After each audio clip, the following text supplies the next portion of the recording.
Comando, comando, Mayday, Mayday, controle vizinho, concluído. Este é o voo Finnair 071. Fomos atingidos diretamente por um raio.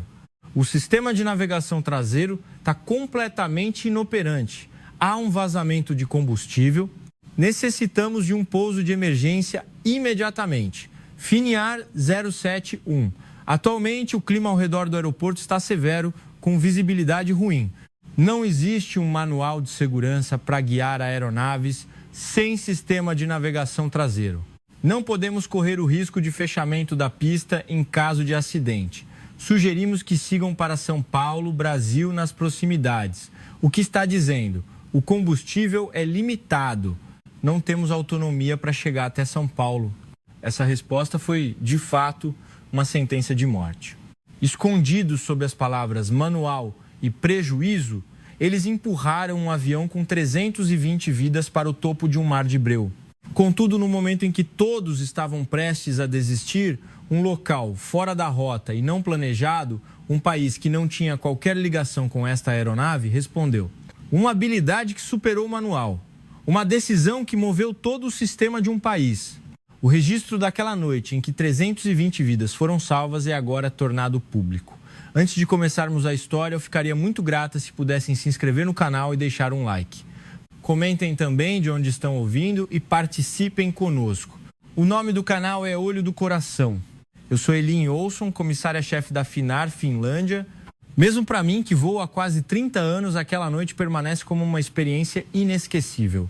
Era 23 de dezembro de 2024, à noite, 2 dias antes do Natal. O voo AY071, que partiu do aeroporto de Helsinki-Vantaa, estava em altitude de cruzeiro, rumo à América do Sul. A maioria dos 320 passageiros eram famílias finlandesas que planeavam passar o final do ano no estrangeiro. Ouviam-se risos alegres de crianças por toda a cabine e, num assento de janela, uma menina que voava pela primeira vez encostava o nariz no céu noturno escuro. A criança apontou para uma estrela e perguntou à mãe: aquela estrela é onde Papai Noel mora? O voo noturno, cruzando o Oceano Atlântico Sul a 30 mil pés, estava sempre envolto em silêncio.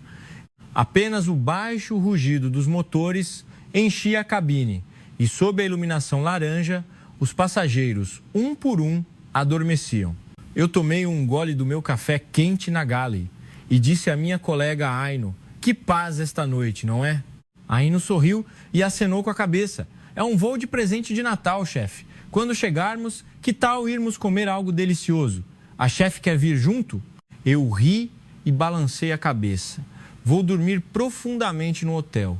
É muito difícil para mim ficar acordada a noite toda nesta idade. Foi no momento em que terminei de falar. O lado de fora da janela se incendiou em branco. Um clarão tão intenso que cegou e engoliu toda a fuselagem.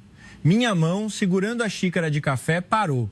E, após um momento de silêncio, um trovão ensurdecedor estremeceu a cabine. Foi um raio, um relâmpago dentro da nuvem cumulonimbus, invisível na altitude de cruzeiro, atingiu diretamente a nossa aeronave.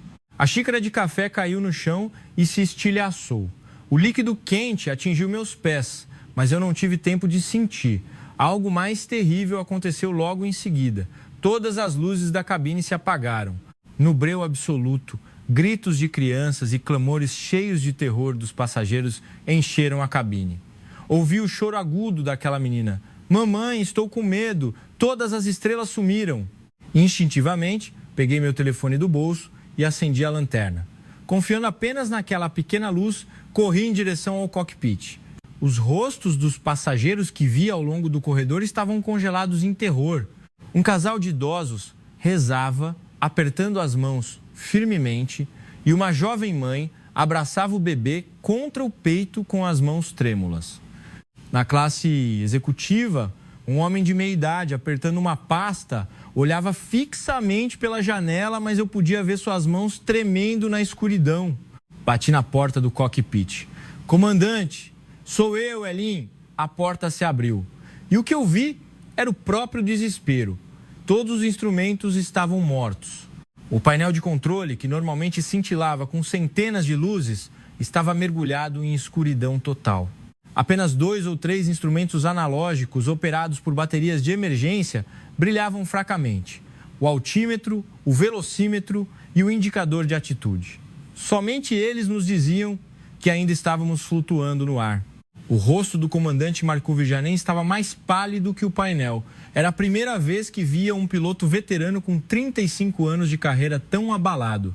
O suor escorria por sua testa e as veias saltavam nas costas de suas mãos, agarradas ao manche. O comandante disse com a voz rouca: Elim, fomos atingidos por completo. O sistema fly-by-wire parou de funcionar.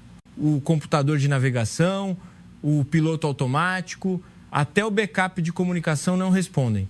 Apenas o controle manual está mal funcionando. O copiloto Juha Koskinen gritou, batendo no painel. Sinais anormais no medidor de combustível. Suspeita de vazamento de combustível do tanque da asa esquerda. Parece que o impacto do raio causou uma fissura na linha de combustível. Quão sério é? Perguntei. O copiloto Juha balançou a cabeça. Não sabemos ao certo, o medidor está instável, mas o certo é que não temos margem para permanecer muito tempo no ar. Temos que pousar em algum lugar, o mais rápido possível. Naquele instante, percebi quão perigosa era a situação do nosso avião. Sem sistemas de navegação, nem sabíamos para onde estávamos indo. Sem comunicação, não podíamos pedir ajuda. E, com o combustível vazando, simplesmente não havia tempo para esperar no ar. Não se via nada pela janela. Era apenas uma escuridão completa, onde não se distinguia o céu da terra ou o mar. Um pássaro gigante, cego e surdo, sangrando enquanto voava. Essa era a imagem do nosso avião com 320 vidas a bordo. O comandante Marco soltou um suspiro profundo e disse: se ao menos o rádio de emergência estiver funcionando. O transmissor de emergência está em um circuito separado. Talvez alguém em algum lugar possa ouvir nosso sinal. Ele pegou o microfone. O destino de nós 320 dependia daquele pequeno aparelho, agarrado por suas mãos trêmulas. A situação na cabine piorava a cada minuto. Saí do cockpit e voltei para a cabine de passageiros. Eu precisava acalmar as comissárias e tranquilizar os passageiros. Mas a cena que vi no cockpit estava gravada na minha mente. As luzes de emergência mal se acendiam. Uma tênue luz verde se estendia ao longo do corredor. Sob essa luz, vi os rostos dos passageiros.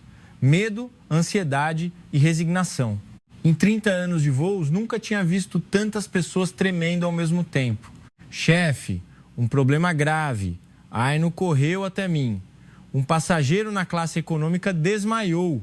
Ele é diabético e a bomba de insulina parece ter parado de funcionar.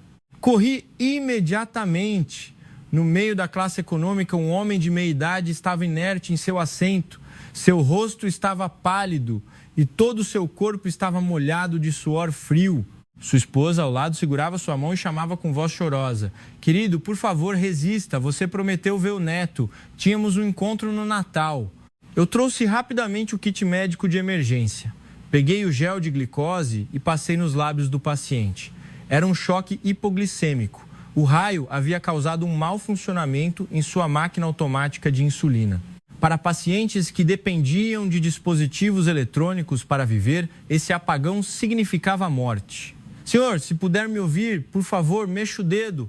Fracamente, muito fracamente, seu dedo indicador tremeu. Ele ainda tinha consciência, mas não sabíamos por quanto tempo ele aguentaria. Naquele momento, a voz do comandante Marcu soou pelos alto-falantes da cabine. Era uma transmissão mal mantida pela bateria de emergência. Senhores passageiros, aqui é o comandante. Atualmente, a aeronave está em situação de emergência devido a danos nos equipamentos eletrônicos causados por um raio. Por favor, mantenham a calma e sigam as instruções da tripulação. Estamos tentando um pouso de emergência no aeroporto mais próximo. Acima de tudo, precisávamos saber qual era a nossa situação. Entrei no cockpit e o comandante Marcos segurava o rádio. A frequência de emergência estava viva. Sua voz estava cheia de desespero. Controle de Ezeiza, Buenos Aires. Aqui é Finair 071. Mayday, Mayday, Mayday. Sistema de navegação traseiro completamente paralisado. Vazamento de combustível em curso. Solicitamos pouso de emergência imediato. Por favor, respondam. Após um momento, uma voz fria veio do rádio. A Y071. Aqui é Ezeiza. Recebemos a sua situação. Estamos a verificar a sua posição. Aguardem. Uma ponta de alívio passou pelo rosto do comandante Marcu, mas durou pouco. A Y071, no momento, o tempo na área está a piorar, tornando impossível o voo por visibilidade. O alerta de shear está ativo. Mantenham-se em espera na altitude até que o tempo melhore. O comandante insistiu com a voz tensa. Controle, não podemos esperar. Nosso combustível está vazando. Continua vazando agora. Não temos margem para esperar no ar. Solicitamos permissão de pouso imediatamente. Seguiu-se um longo silêncio. Um silêncio demasiado longo. Prendi a respiração olhando para o rádio. E a resposta que veio foi extremamente fria. A Y071. Lamentamos, mas este aeroporto não está preparado para receber aeronaves com danos nos sistemas de navegação. De acordo com os regulamentos de operação deste aeroporto, não existe um procedimento de orientação especial para aeronaves sem equipamento. Preocupa-nos o atraso logístico devido ao possível fecho da pista em caso de acidente. Recomendamos que se dirijam a São Paulo, Brasil, onde as instalações estão mais completas. Eu não podia acreditar no que ouvia. Preocupados com o atraso logístico enquanto estávamos sangrando no ar, o comandante elevou a voz. Controle, temos um paciente de emergência a bordo. Por favor, reconsiderem. A Y071, a nossa posição não muda. Um aeroporto brasileiro deve ter instalações e pessoal preparados para esta situação. Sigam para o Brasil. Boa sorte. E o rádio silenciou. Um silêncio pesado caiu no cockpit. O copiloto Jurra rangeu os dentes. Suas mãos tremiam. O comandante Marco virou-se lentamente e olhou para mim. Seus olhos misturavam raiva e desespero. Eles nos abandonaram, Elin, escondidos atrás da palavra segurança. O risco operacional do aeroporto é mais importante do que 320 vidas. Eu não conseguia dizer nada. Estávamos perdidos no céu. Pedimos ajuda, mas fomos rejeitados. Um avião abandonado. Na cabine, um paciente hipoglicêmico estava morrendo. E o combustível estava vazando a cada segundo. O comandante Marcu soltou um suspiro profundo. E com as mãos trêmulas, ele girou o dial de frequência. Brasil. Eles nos aceitarão? O copiloto Jurra respondeu. Não temos outra opção, comandante. O comandante Marcu apertou o botão do microfone, colocando sua última esperança. Ele ajustou a frequência para o controle de São Paulo. Seus dedos tremeram, escorregando no dial 2 vezes. Finalmente, quando a frequência se alinhou, ele respirou fundo e pressionou o botão do microfone. Controle de São Paulo, Guarulhos, aqui é Finair 071. Mayday, Mayday, Mayday. Atualmente sobre o Atlântico Sul, sistema de navegação traseiro completamente paralisado, vazamento de combustível em curso e paciente de emergência a bordo. Solicitamos pouso de emergência imediato. Por favor, respondam. Apenas ruído branco saiu do rádio. 1 segundo, 2 segundos, 3 segundos. O tempo parecia ter parado. Prendi a respiração, olhando para o alto-falante. E se eles nos rejeitassem como o anterior? Esse pensamento passou pela minha cabeça. Foi então. A Y071, aqui é São Paulo, Guarulhos. Sua transmissão foi recebida com clareza. Era uma voz baixa e calma, mas havia uma força inabalável nela. O comandante Marco se inclinou. Comandante, a situação está sob controle. Eu o guiarei pessoalmente a partir de agora. Primeiro, diga-me exatamente a sua condição. Quais instrumentos estão funcionando? O comandante Marco respondeu. Apenas o altímetro, o velocímetro e o indicador de atitude estão vivos. O resto está morto. O giroscópio de bússola também não responde. Entendido. Vamos prosseguir com a aproximação sem giroscópio. Comandante, confie apenas em mim e siga minhas instruções. Naquele momento, senti que algo era diferente. O tom era completamente oposto ao da voz anterior, que nos condenou. Essa pessoa não estava tentando nos afastar. Ele se ofereceu para assumir a responsabilidade. O comandante Marco perguntou: São Paulo, vocês sabem exatamente onde estamos agora? Nossos sistemas de navegação não podem verificar a posição. Aguardem um momento. Estamos verificando no radar. Após alguns segundos de silêncio, a voz do controlador voltou. a Y071, posição verificada, Oceano Atlântico Sul, a cerca de 500 quilômetros a oeste de São Paulo. Se mantiverem o curso atual, é possível chegar ao aeroporto de Guarulhos em menos de 1 hora.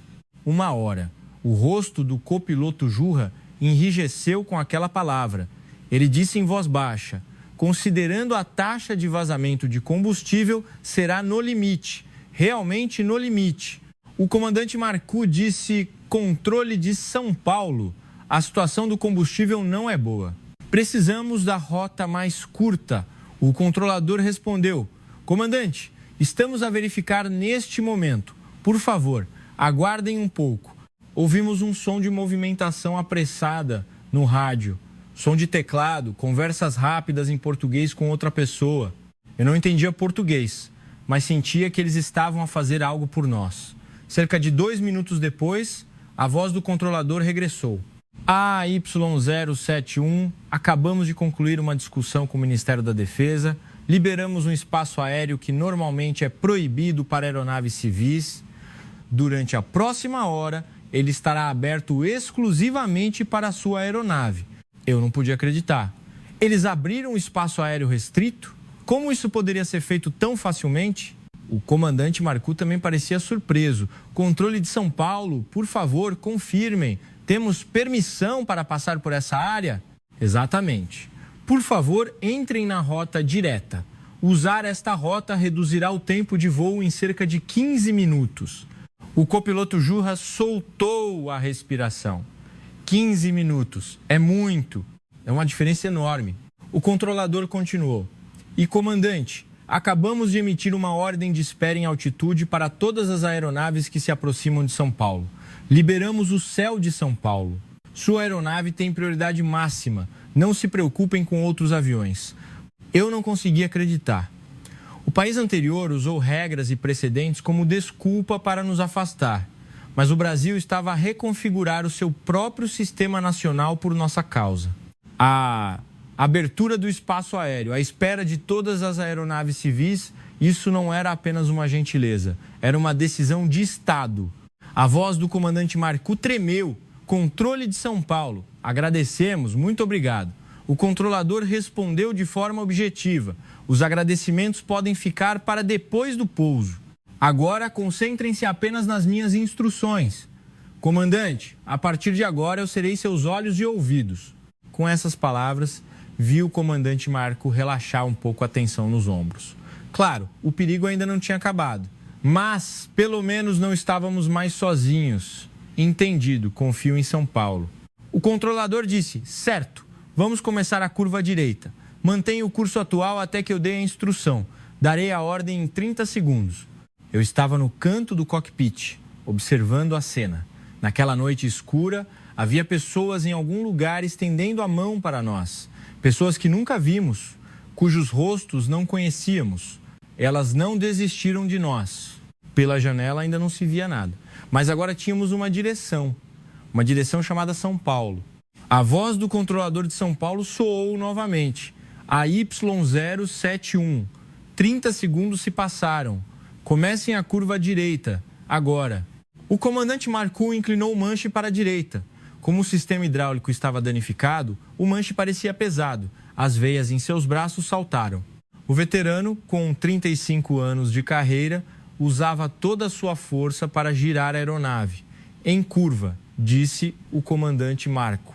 Certo, mantenham. Vou contar os segundos a partir de agora. 1, 2, 3, 4, 5. O controlador contava os números calmamente. Ouvindo a voz, percebi. Essa pessoa estava a calcular o quanto nosso avião tinha virado pelo tempo. Era a única maneira de saber a direção sem o giroscópio de bússola. 12, 13. Agora, fixem a atitude. O comandante Marcu devolveu o manche à posição original. O avião recuperou o nível. Ótimo trabalho. Vocês estão ligeiramente à esquerda da linha central. Corrijam a proa em apenas 2 graus para a direita. 2 graus? O copiloto Jurra perguntou em voz alta. Como vamos alinhar 2 graus sem instrumentos? Controlador respondeu. Copiloto, consegue ver o velocímetro? Sim, consigo. Certo. Mantendo a velocidade atual, empurre o manche muito levemente para a direita, o equivalente a uma junta do seu dedo. Mantenha por 3 segundos e depois volte para a posição original. O comandante Marcos seguiu a instrução. Moveu o manche apenas uma junta do dedo, contou 3 segundos em sua mente e voltou para o centro. Certo. Corrigido. Vocês estão na linha central. Eu estava impressionada. Aquele controlador, a centenas de quilômetros de distância, estava a ler o movimento do nosso avião apenas olhando para a tela do radar e traduziu essa informação para um sentido humano, uma junta do dedo, 3 segundos. Um humano estava a fazer o que a máquina deveria fazer. O comandante Marcou disse: controle de São Paulo. Você está a calcular tudo isso sozinho?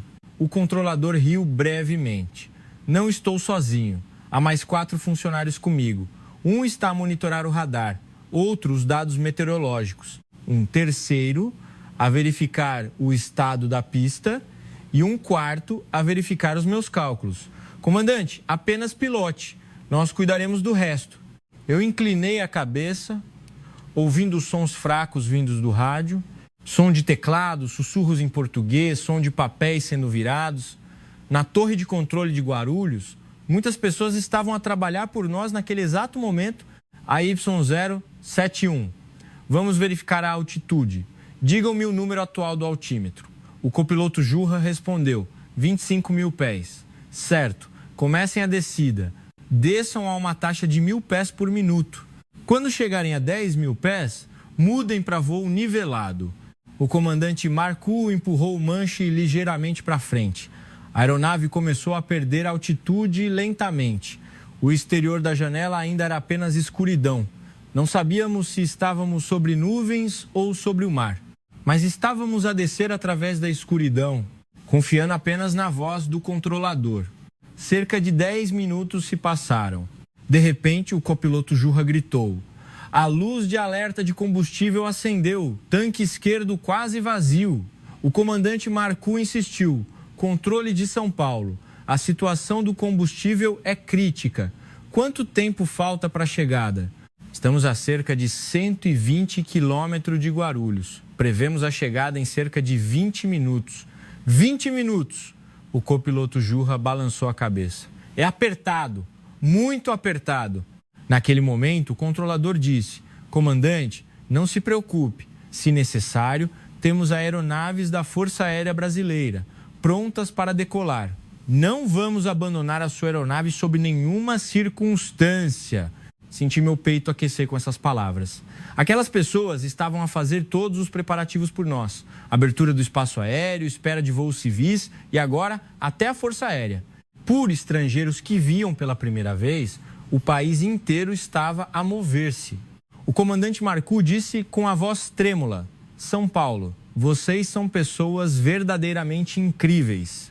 O controlador respondeu de forma objetiva: comandante, estamos apenas a fazer o nosso trabalho. Se há um avião a pedir ajuda no céu, nós o trazemos para o chão. É por isso que estamos aqui. E o controlador acrescentou: comandante, vamos iniciar a aproximação final. Mantenham o voo nivelado a 10 mil pés e aguardem a minha próxima instrução. Está quase lá. Lá fora da janela, algo começou a aparecer vagamente. Pontos de luz cintilando abaixo das nuvens. Ainda distantes, mas eram luzes reais. Luzes da terra, luzes das pessoas. Pela primeira vez, senti esperança no fato de estarmos a avançar em direção àquela luz. Quando rompemos as nuvens, a vista noturna de São Paulo se abriu diante de nós. As luzes de guia alinhadas ao longo da pista brilhavam como uma via láctea. Prendi a respiração diante daquela cena. Nunca tinha visto uma pista tão bonita. A Y071. Conseguem ver a pista a olho nu? O comandante Marco respondeu: confirmado. As luzes estão a brilhar. Certo. Acendemos todas as luzes de guia do aeroporto de Guarulhos na intensidade máxima. Comandante, desçam olhando apenas para aquela luz. Eu olhei pela janela. Não era apenas a pista. Dezenas de veículos estavam apostos ao lado da pista, piscando luzes vermelhas giratórias. Caminhões de bombeiros, ambulâncias e vários veículos de apoio não identificados. Eles estavam em formação perfeita, como se estivessem à nossa espera. O comandante Marcu disse: São Paulo, vejo veículos ao lado da pista. Que são todos eles? O controlador respondeu: equipes de resposta de emergência em terra, 12 caminhões de bombeiros, 6 ambulâncias, equipes de apoio médico e até a equipe de recuperação de pista. Todos em stand-by. Todo o apoio começará no momento em que o comandante pousar. O copiloto Juha sussurrou: inacreditável, uma resposta desta magnitude. Eu senti o mesmo, éramos um avião finlandês. O Brasil e a Finlândia mantêm relações amigáveis, mas não somos vizinhos particularmente próximos. No entanto, o Brasil estava a preparar tudo isso por nós, que nem éramos um avião do seu próprio país. Naquele momento, o controlador disse: comandante, tenho algo importante para dizer. Não conseguimos confirmar o estado do trem de pouso da aeronave. Verifiquem se o trem de pouso está a funcionar corretamente. O rosto do comandante Marco enrijeceu. Juha, verifique o trem de pouso. O copiloto Juha puxou a alavanca, mas não houve reação no painel. O local onde a luz verde deveria acender estava apenas escuro. Comandante, o indicador não responde. O sistema elétrico está danificado pelo raio. Não podemos confirmar se desceu de fato. O comandante Marcu agarrou o rádio. Controle de São Paulo. O estado do trem de pouso não pode ser confirmado. O indicador não está a funcionar. Um breve silêncio se seguiu. E então o controlador disse calmamente: entendido. Vamos verificar por aqui. Comandante, sobrevoe a pista uma vez em baixa altitude. A equipe de solo verificará o estado do trem de pouso visualmente. O comandante Marcu baixou a altitude. Passamos rente à pista. Pela janela, vimos pessoas em terra. Eles levantaram o rosto, olhando para a parte de baixo do nosso avião. A Y071, confirmado. Os 3 trens de pouso estão estendidos. No entanto, o trem de pouso dianteiro não parece estar totalmente travado. Preparem-se para o impacto da roda dianteira no pouso. O comandante Marcu rangeu os dentes. Não será um pouso de barriga, mas será que a roda dianteira aguentará? O controlador disse: comandante, para o pior cenário, vamos pulverizar espuma extintora na pista para reduzir o risco de incêndio devido ao calor por atrito. Darei permissão de pouso em 2 minutos. Eu olhei para fora da janela. Na pista, os caminhões de bombeiros estavam a mover-se. Eles começaram a pulverizar espuma branca dos 2 lados da pista. A pista ficou branca, como se tivesse nevado. Eles estavam a estender um tapete de segurança sobre o caminho em que iríamos pousar. Naquele momento, lembrei-me dos passageiros na cabine. O paciente hipoglicêmico ainda estava em perigo e os 320 passageiros esperavam pelo seu destino sem saber de nada. Eu disse ao comandante Marcu: comandante, vou à cabine preparar os passageiros. O comandante Marcu acenou com a cabeça. Peça-lhes que assumam a posição de impacto. E, Elinho, estou feliz por ter você aqui. Saí do cockpit e segui para a cabine de passageiros.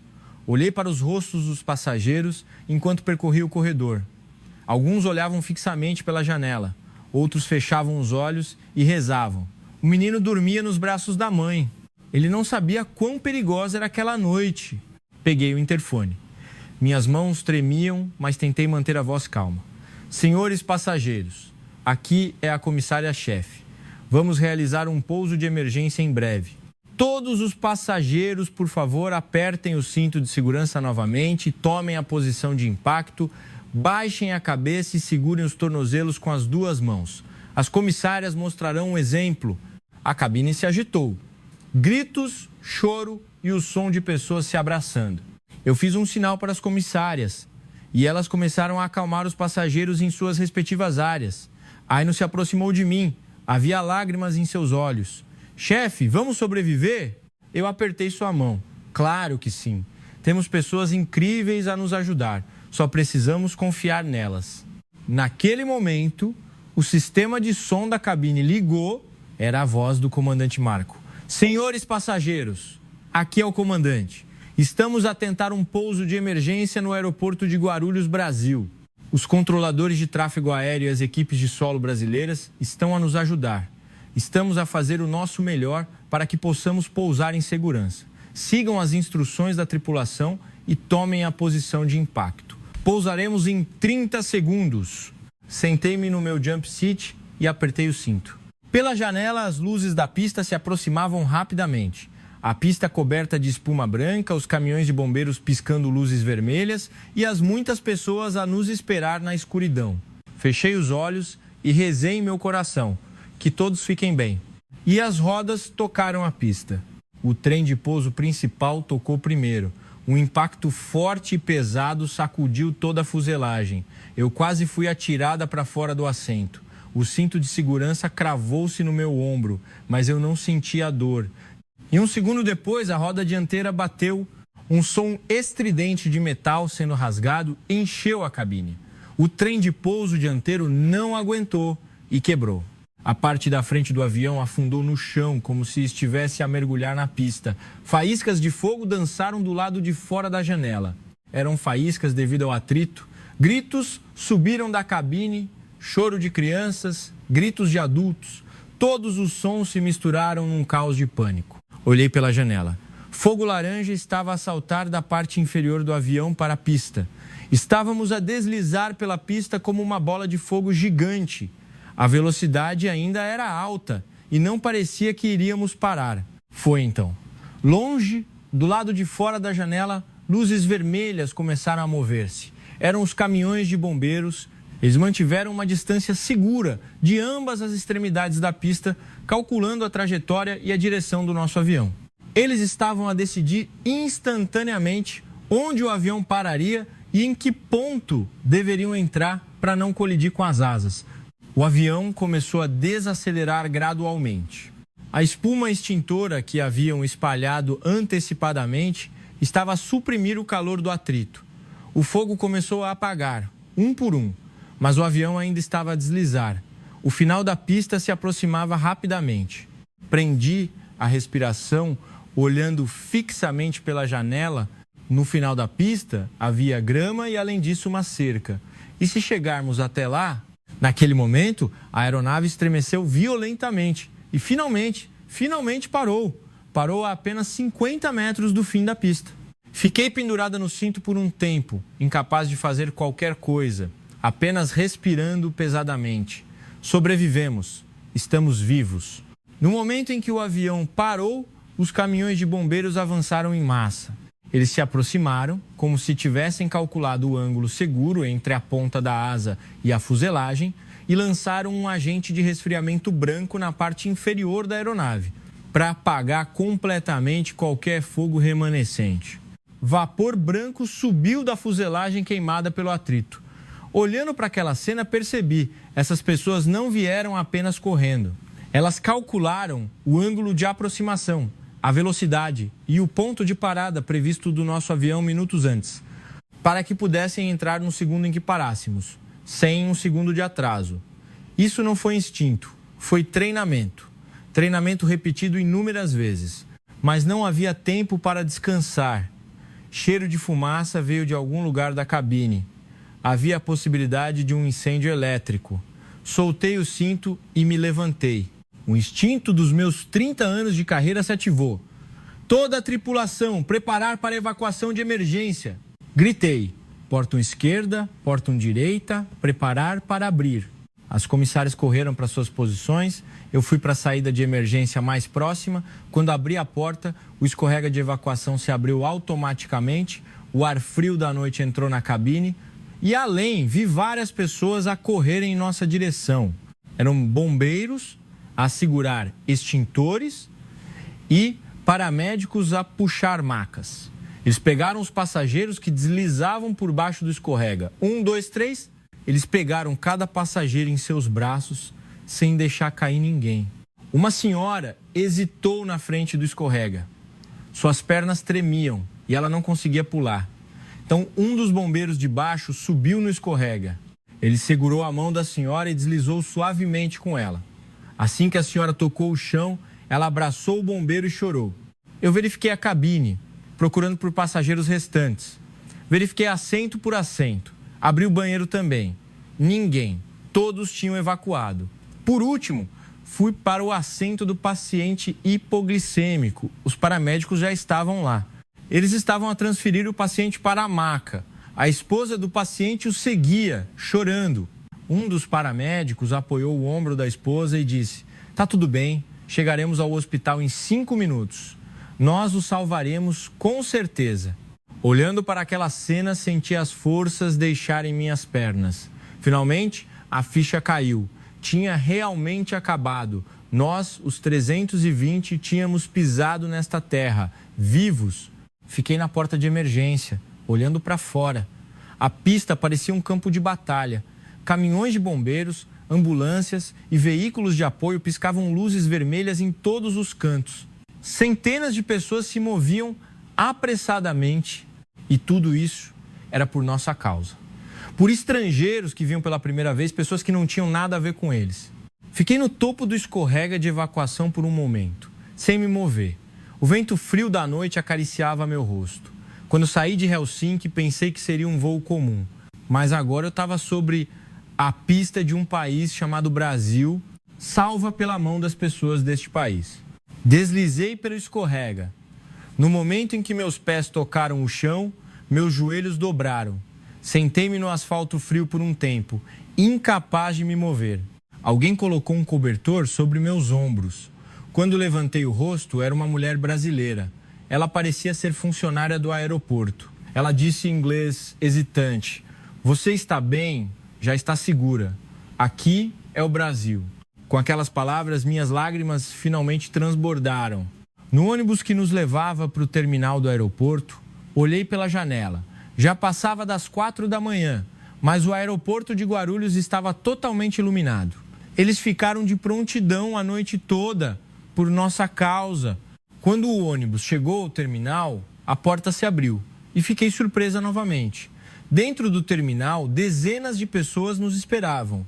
Equipes médicas, intérpretes, funcionários do aeroporto e até voluntários com coletes vermelhos. Como tantas pessoas se reuniram a esta hora da manhã? Um funcionário se aproximou de mim. Ele falava inglês fluentemente. "Comissária-chefe, correto? Precisamos verificar a lista de passageiros e o estado dos feridos." "E as comissárias, alguém se feriu?" Só então eu me lembrei do meu próprio estado. Eu tinha arranhões nas costas da minha mão e meus joelhos latejavam. Eu nem sabia quando me machuquei. "Estou bem. Por favor, vejam os passageiros primeiro." O funcionário balançou a cabeça. "As comissárias também são passageiros. Por favor, passem pela equipe médica primeiro. Nós cuidaremos dos passageiros." Fiquei surpresa novamente com essas palavras. Normalmente, as comissárias cuidam dos passageiros até o fim. Esse é o nosso trabalho. Mas essas pessoas estavam a tentar cuidar até de mim. Em 30 anos como comissária, era a primeira vez que recebia tal tratamento. Num canto do terminal, uma área médica provisória tinha sido montada. Camas dobráveis estavam alinhadas e médicos e enfermeiros examinavam os passageiros, um por um. Eu vi o paciente que tinha desmaiado com hipoglicemia. Ele já tinha recuperado a consciência. Estava a receber soro, segurando a mão da esposa. Aproximei-me dele. "O senhor está bem?" O paciente acenou com a cabeça. "Obrigado, Elin. Se você não tivesse me dado o gel de glicose, eu teria." Ele não conseguiu continuar. Sua esposa falou por ele. A equipe médica brasileira verificou o açúcar no sangue e deu insulina. Assim que chegamos. Levou menos de 5 minutos. Eles salvaram a vida do meu marido em 5 minutos. Eu levantei o rosto e olhei para a equipe médica. Eles já se tinham movido para o próximo paciente, sem descansar um único momento, como soldados num campo de batalha. Naquele momento, Aino correu até mim. "Chefe, olhe para lá." No local que Aino apontou, estavam a menina e a sua mãe, aquela que disse que era o seu primeiro voo e olhava para as estrelas. A criança segurava um boneco que um voluntário brasileiro lhe tinha dado, um ursinho de pelúcia. Em vez do terror de antes, havia um pequeno sorriso no rosto da criança. O voluntário deu algo à mãe da criança, um cobertor, uma bebida quente e um pequeno saco de doces. A mãe curvava a cabeça repetidamente, dizendo obrigada. O voluntário riu alegremente e acenou. Olhando para aquela cena, pensei, isto não é um procedimento. O manual não diz para dar ursinhos de pelúcia aos passageiros que fizeram um pouso de emergência. Isto é apenas o que um ser humano faz por outro. Passou-se cerca de 1 hora. Um funcionário do aeroporto pegou um microfone e fez um anúncio. Passageiros do voo Finnair 071. Informamos que preparamos quartos em hotéis próximos ao aeroporto. Vocês poderão usá-los gratuitamente hoje e amanhã providenciaremos um voo alternativo. Refeições e produtos de higiene também estão disponíveis nos quartos. Houve um burburinho entre os passageiros. Hotel gratuito, um aeroporto que não é a companhia aérea. Eu também não podia acreditar. Por que um aeroporto brasileiro, que não pertence à Finnair, arcaria com um custo tão grande? Perguntei a um funcionário próximo. Com licença, quem está a cobrir esses custos? O funcionário sorriu e respondeu: isso é algo que resolveremos com a companhia aérea depois. O importante agora é que os passageiros descansem. A questão dos custos vem depois que as pessoas descansarem. Fiquei sem palavras. Quando o país anterior estava preocupado com o atraso logístico e nos afugentou, o Brasil nos aceitou, dizendo que os custos vêm depois. Como dois países, ambos na América do Sul, Atlântico, podem ser tão diferentes, encontrei o comandante Marco no corredor, a caminho do quarto de hotel. Ele estava a olhar pela janela. Fiquei ao lado dele. Comandante, o senhor está bem? O comandante Marco virou o rosto lentamente. Seus olhos estavam injetados de sangue. Elim, pilotei aviões por 35 anos. Pousei em dezenas de países em todo o mundo, mas nunca tive uma experiência como a de hoje. Nunca vi um país inteiro mover-se de forma tão coordenada. Eu acenei com a cabeça. Eu também. Não acho que seja apenas porque o aeroporto é excelente. Desde o controlador de tráfego aéreo até os bombeiros, a equipe médica, os funcionários do aeroporto e os voluntários. Todos estavam a mover-se em direção a um único objetivo: manter-nos vivos. O comandante Marco riu baixinho. Sim, eu também senti.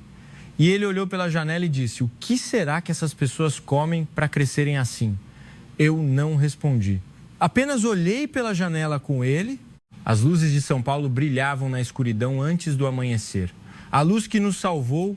Na tarde do dia seguinte, eu estava no hall de partidas do aeroporto de Guarulhos. Um voo alternativo tinha sido providenciado e era hora de embarcar no avião para o nosso destino. Mas meus pés não se moviam facilmente. Quando acordei no hotel, por um momento não soube onde estava. Vi uma paisagem urbana desconhecida pela janela. Só então percebi que a noite anterior não tinha sido um sonho. Estávamos realmente no Brasil. Vivos! Eu encontrei os passageiros no salão de café da manhã do hotel. Os rostos que estavam cheios de terror na noite anterior pareciam calmos agora. Um menino abraçava o ursinho de pelúcia que ganhou na noite anterior enquanto tomava o café. O homem que tinha sido paciente hipoglicêmico estava a rir com a esposa enquanto tomava café. Todos estavam vivos. Todos os 320. Na entrada do hall de partidas, as pessoas que nos ajudaram na noite anterior vieram nos ver partir. Voluntários de coletes vermelhos, algumas enfermeiras que forneceram assistência médica de madrugada e funcionários do aeroporto. Eles acenaram para nós como se estivessem a despedir-se de velhos amigos. Aproximei-me deles. Eu só tinha uma coisa a dizer: obrigada, muito obrigada. Um dos voluntários sorriu alegremente. Tenham uma boa viagem. Voltem ao Brasil da próxima vez para algo melhor. Meu coração se aqueceu com aquelas palavras, da próxima vez para algo melhor. Aquelas palavras ficaram a ecoar na minha cabeça. A caminho do portão de embarque, encontrei o comandante Marco. Ele segurava um pequeno envelope. O que é isso? Perguntei. O comandante Marco abriu o envelope e me mostrou. Dentro havia uma carta. Um funcionário do aeroporto acabou de me entregar. É do controlador que nos guiou na noite passada. O controlador? Fiquei surpresa. Aquele homem, o comandante Marco acenou com a cabeça e leu a carta para mim. Comandante, fiquei aliviado ao saber que pousaram em segurança na noite passada. Para ser honesto, eu também estava com medo. A aproximação sem giroscópio eu só tinha feito em simulações. Foi a primeira vez que a fiz na vida real. Minhas mãos também tremeram ao dar as instruções de curva, contando os segundos. Mas só foi possível porque o comandante confiou nas minhas palavras até o fim e me seguiu. O comandante é o verdadeiro herói. Se tivermos oportunidade, gostaria de tomar um café em Helsinki. Boa viagem. Fiquei sem palavras ao ouvir aquelas palavras. Aquele controlador também estava com medo? Ele só tinha feito isso em simulações? Mesmo assim, com aquelas mãos trêmulas, ele assumiu a responsabilidade pelas 320 vidas. Foi só então que percebi o tamanho do medo e da responsabilidade por trás daquela voz que parecia tão calma na noite anterior. O comandante Marco disse: "Eu sinto mesmo. Este homem não parece saber que ele é um herói." Eu acenei com a cabeça. Talvez seja assim que os brasileiros são. Pessoas que não sabem o quão incrível é o que fizeram. Pessoas que pensam que apenas fizeram o que era óbvio. Entrei no avião e sentei-me no meu assento. Pela janela via-se a paisagem do aeroporto de Guarulhos. A pista onde pousamos forçadamente na noite anterior estava visível ao longe. Agora, outros aviões estavam a descolar e a aterrar pacificamente, como se nada tivesse acontecido. Mas eu sabia o que tinha acontecido naquela pista na noite anterior. Centenas de pessoas colocaram sua própria segurança em segundo plano e correram por nós. Um país se moveu simultaneamente no céu e na terra, salvando estranhos. O avião descolou. Guarulhos ficou cada vez menor e desapareceu nas nuvens. Olhei pela janela e pensei. No relatório que apresentei mais tarde à sede da FINAR, escrevi o seguinte: naquele dia, encontramos pela primeira vez um país chamado Brasil, um país que não estava na nossa rota, um país que não era o nosso destino. Mas quando outros países fecharam as portas com desculpas de regras e procedimentos, o Brasil foi o único país que disse: venham, nós assumiremos toda a responsabilidade. Eles abriram o seu céu, abriram o espaço aéreo restrito, espalharam espuma extintora na pista e esperaram por nós no fogo. E no momento em que pisamos no chão, colocaram um cobertor sobre nós e disseram: aqui é o Brasil, você está seguro agora. Voou pelo mundo por 30 anos, mas nunca vi o sistema e o povo de um país agirem em perfeita união como naquela noite. A voz do controlador, as mãos dos bombeiros, o olhar da equipe médica, o sorriso dos voluntários, tudo transmitia uma única mensagem: não vamos desistir de vocês. O comandante Marco ainda me diz: quando o momento mais assustador chegar, abra o mapa e procure pelo Brasil. Lá vivem pessoas que segurarão a sua mão até o fim, mesmo que você perca a visão e a audição. O lugar onde pousamos naquela noite não foi o asfalto frio. Foi sobre um coração quente que nunca desiste de um ser humano. Lá fora da janela, o sol brilhava acima das nuvens. Fechei os olhos e prometi no meu coração: da próxima vez, irei ao Brasil para algo realmente melhor, para aquele país caloroso. Se a história de hoje tocou o seu coração, por favor, mostrem o vosso apoio com um like e inscrição. Ficarei feliz se deixarem um breve comentário com a vossa opinião. Este foi o canal Olho do Coração.